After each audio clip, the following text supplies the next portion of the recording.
20 বছর পর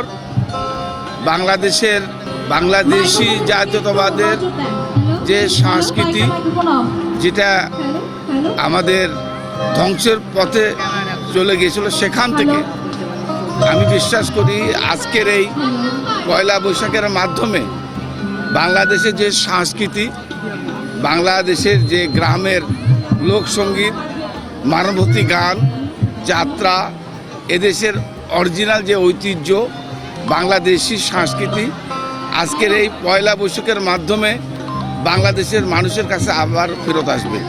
আমি বিশ্বাস করি দীর্ঘ প্রায় 20 বছর পর বাংলাদেশের মানুষ স্বাধীনভাবে নির্ভয়ে এই বৈশাখীর অনুষ্ঠান আজকে করতে যাচ্ছে। আমি নাটোরের রানী ভবানী, নাটোরের বনলতা সেনের সেই সাংস্কৃতিক যে পবিত্র স্থান, আজকের এই অনুষ্ঠানের মাধ্যমে আমরা বিশ্বাস করি বাংলাদেশের মানুষের কাছে বাংলাদেশের সংস্কৃতি আজকের এই অনুষ্ঠানের মাধ্যমে আবার ফেরত আসবে বলে আমি বিশ্বাস করি।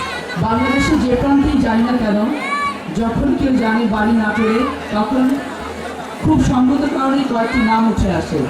রানী ভবানীর নাম উঠে আসে, বনলতা সেনের নাম উঠে আসে, কাঁচাগোল্লার নাম উঠে আসে, আর অনেক নাম উঠে আসে। বেশ কিছু খ্যাতিমান মানুষের নামও সেখানে উঠে আসে।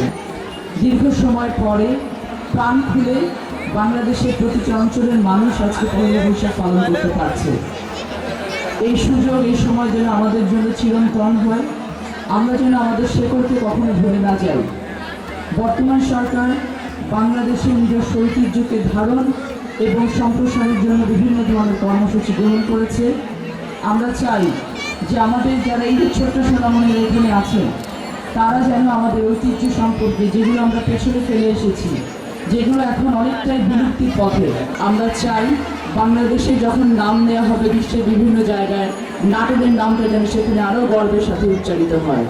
সকলকে আন্তরিকভাবে ধন্যবাদ এবং কৃতজ্ঞতা জানাচ্ছি আরেকবার এই চমৎকার একটি আয়োজন করার জন্য, এবং অনুরোধ রাখবো বারবার আপনারা আমাকে দাওয়াত দেবেন, বারবার যেন আমি এই প্রোগ্রামে আসতে পারি আমাদের মাঝে।